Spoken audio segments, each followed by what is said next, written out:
Etty Le Soum est une jeune femme juive hollandaise qui vit à Amsterdam dans les années 40. Elle a 27 ans et elle décide d'écrire un journal. En lisant ce livre, j'étais, je dirais, percutée par cette écriture et par cette façon de penser d'Etty Le Soum, qui n'est pas universelle, mais qui avait des résonances dans ma propre culture, dans mon propre islam et dans mon propre cheminement spirituel. Etty Le Soum avait face à son bureau le portrait d'une jeune Marocaine, une jeune adolescente qu'elle appelle la petite Marocaine, sans doute une photographie qu'elle a dû découper dans un magazine et auquel elle fait référence un certain nombre de fois dans son journal. Et j'ai pris le prétexte de cette petite Marocaine pour instaurer ce dialogue entre une jeune femme arabe, musulmane, et une jeune femme juive. Tu es assise au bord de ton être, attentive à la lumière et au son qui monte de la rue, attentive aux mouvements intérieurs, à ma présence étrangère. Dans tes rêveries, tes yeux sont grands ouverts sur moi, ta petite Marocaine.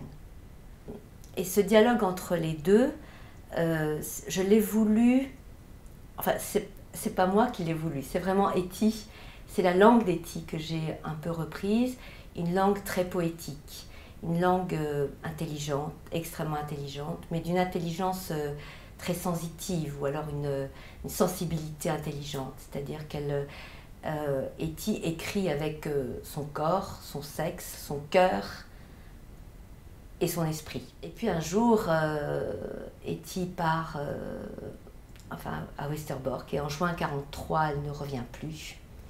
Elle faisait des allers-retours entre le camp de transit de Westerbork et Amsterdam, son appartement.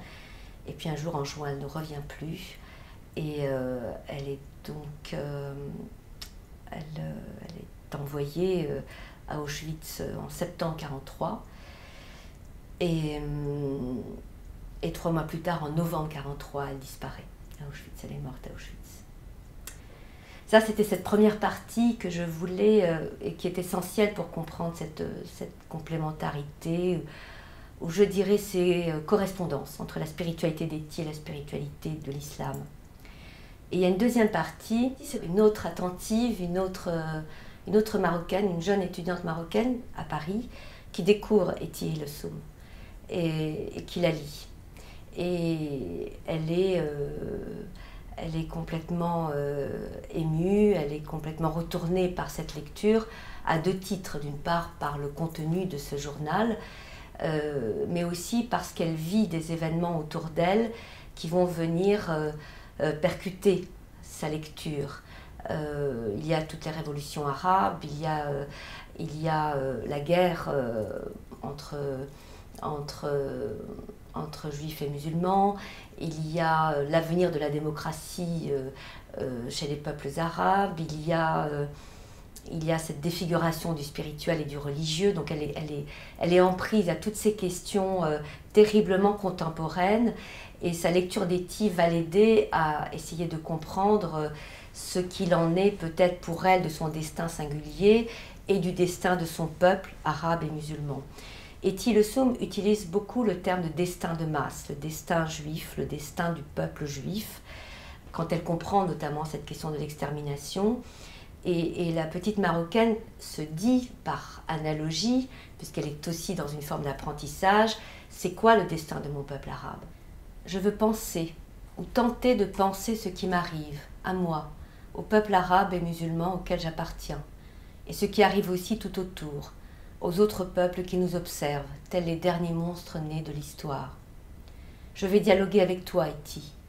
La question que tu posais en 1941, lorsque tu te projetais après la guerre, croyez-vous que la démocratie l'emportera, est aujourd'hui sur toutes les lèvres. Assise à mon cher bureau, à mon tour, je me tiens sur les créneaux du palais de l'histoire. Tu es là, face à moi, tu acquiesces, attentive, avec derrière toi, attentive aussi, l'ombre de la petite Marocaine.